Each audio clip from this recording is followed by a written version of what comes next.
उत्तर प्रदेश के कुछ जिलों में मौसम का मिजाज बदल गया है। जिससे कि पिछले दिनों में भीषण गर्मी पड़ रही थी, लोग बेहाल थे, उनको राहत मिल गई है। हम आपको 3 जगह की तस्वीरें दिखा रहे हैं। ये तस्वीर है शाहजहांपुर की, हमीरपुर की और साथ ही संभल की। सभी जगह पर मौसम ने करवट ली है और तेज आंधी के साथ में बारिश भी हुई। आसमान में बादल छाने और साथ ही बारिश होने से लोगों को प्रचंड गर्मी से राहत मिली है। तेज आंधी की वजह से कई जगहों पर पेड़ भी गिर गए। ये तस्वीरें हैं कल शाम की, कल रात की। ये तस्वीरें आपको दिखा रहे हैं शाहजहांपुर की, हमीरपुर की और साथ ही संभल की।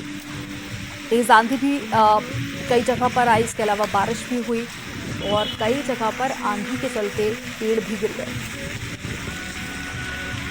दूर है। राजधानी लखनऊ में भी मौसम ने करवट ली है। लखनऊ समेत कई जिलों में तेज हवाओं के साथ में बूंदाबांदी हुई। मौसम विभाग ने अगले 72 घंटे में कई जिलों में बारिश की संभावना जाहिर की है और इसके मुताबिक प्री मानसून के तहत में कई जिलों में तेज हवाओं के साथ ही बारिश हो सकती है। यूपी में 24-25 जून में मानसून के आने की संभावना है।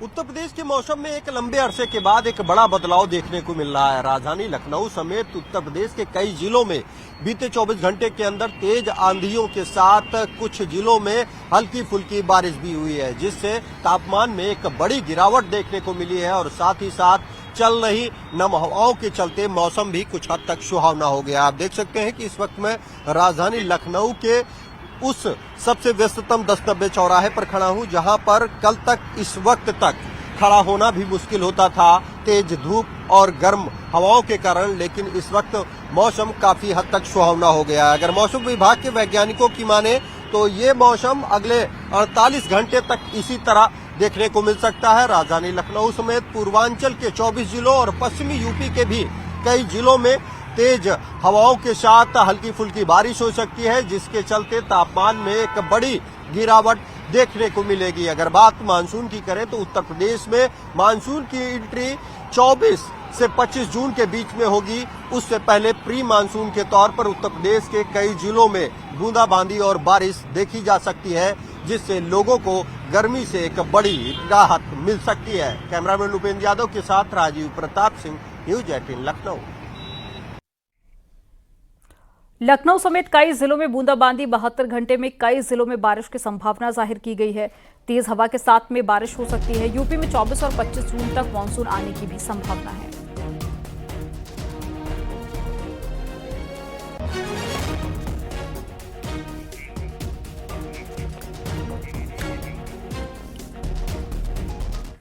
और दिल्ली एनसीआर में मौसम का मिजाज एक बार फिर से बदल गया है। आसमान में काले काले बादल छाए हुए हैं और तेज हवाएं भी चल रही हैं और साथ ही हल्की बारिश भी हो रही है। आपको बता दें कि पिछले कुछ दिनों से दिल्ली एनसीआर के लोग हीट वेव से परेशान थे, लेकिन कल देर रात से ही मौसम ने करवट लेना शुरू कर दिया और अब तेज हवाएं चलने से लोगों को भीषण गर्मी से काफी हद तक राहत मिली है।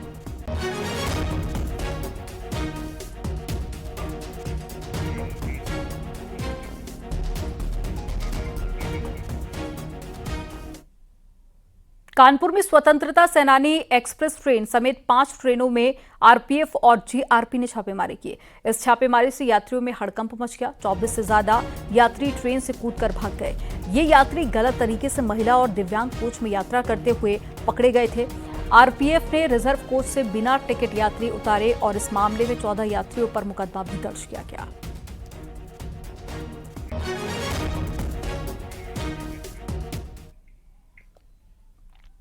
दुनिया के सबसे बड़े लोकतांत्रिक देश भारत में लगातार तीसरी बार मोदी सरकार बन गई है, लेकिन 2024 के चुनाव में वोटर्स को प्रभावित करने के लिए विदेशी दखल का खुलासा हुआ है। क्या है ये पूरा मामला, एक रिपोर्ट में आपको दिखाते हैं।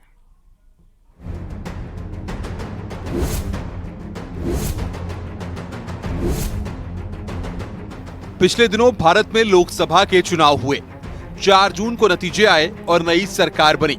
इस चुनाव पर पूरी दुनिया की नजर थी, यहां तक कि विदेशी हस्तक्षेप की रिपोर्ट्स भी आईं।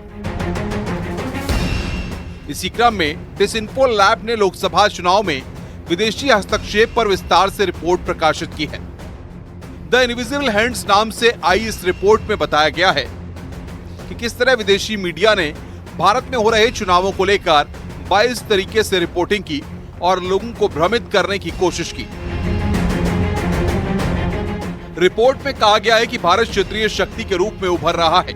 इसके बढ़ते भू रणनीतिक महत्व ने चुनाव को वैश्विक स्तर पर प्रासंगिक बना दिया। भारत उभरती हुई आर्थिक और सामरिक शक्ति है, इसलिए यहाँ के चुनाव के नतीजे ग्लोबल डायनामिक्स को आकार देने में महत्वपूर्ण भूमिका निभा सकते हैं। डिसइंफो लैब की रिपोर्ट में दावा किया गया है कि एचएलएफ और ओएसएफ ने भारत विरोधी एजेंडे के लिए फंडिंग की। फ्रांस के क्रिस्टोफ ज़ॉफरलॉट को 3.85 लाख डॉलर दिए गए। कनाडा के नामी संस्थान नामती को 3 लाख डॉलर दिए गए। बर्कले को रिपोर्ट के लिए 3.46 लाख डॉलर की मदद पहुंचाई गई। ह्यूमन राइट्स वॉच को 3 लाख डॉलर की मदद पहुंचाई गई। Carnegie Endowment for International Peace को 1.20 लाख डॉलर दिए गए। पाकिस्तान में आईएसआई को बड़े पैमाने पर आर्थिक मदद पहुंचाई गई। बता दें, दक्षिण एशिया के लोग पश्चिमी मीडिया के औपनिवेशिक हैंगओवर से अनजान नहीं हैं। ये हैंगओवर उनके संपादकीय पूर्वाग्रह और वर्चस्ववादी साहित्य में दिखता है। हालांकि इस बार भारत के चुनाव पर उनकी टिप्पणी का लहजा अलग था। बीबीसी, वॉशिंगटन पोस्ट और न्यूयॉर्क टाइम्स जैसे सामान्य संदिग्धों को डिसइंफो लैब और अन्य लोगों की ओर से भारत में प्रचार करने वाले पावर हाउस के रूप में उजागर किया गया। इसके साथ ही चुनाव में नए खिलाड़ियों के साथ अधिक समन्वित प्रयास देखा गया। भारतीय चुनावों पर ग्लोबल रिपोर्टों का विश्लेषण करते समय मीडिया कवरेज का एक असामान्य पैटर्न देखा गया, जिनमें एक विशेष नैरेटिव को आकार देने और मतदाता की मानसिकता को प्रभावित करने की कोशिश की गई। Bureau report, news 18।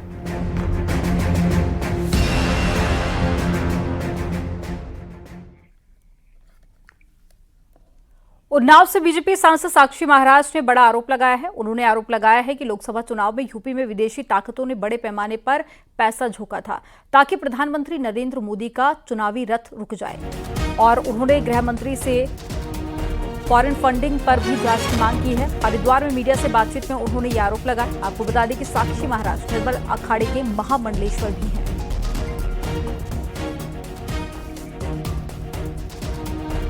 बिल्कुल, विदेशी ताकतें पूरी ताकत से उत्तर प्रदेश में सक्रिय नहीं, मोदी जी टारगेट पर रहे। और चूंकि प्रधानमंत्री की कुर्सी का रास्ता उत्तर प्रदेश होकर के निकलता है, तो विदेशी ताकतों ने पूरी ताकत इसलिए झोंक दी कि अगर उत्तर प्रदेश में मोदी जी कमजोर हो जाएंगे तो फिर ये प्रधानमंत्री नहीं बनेंगे। माननीय गृह मंत्री को इसकी जांच करानी चाहिए कि विदेशों से कितना पैसा किस माध्यम से आया जो हमारे देश को कमजोर करने के लिए लगाया गया।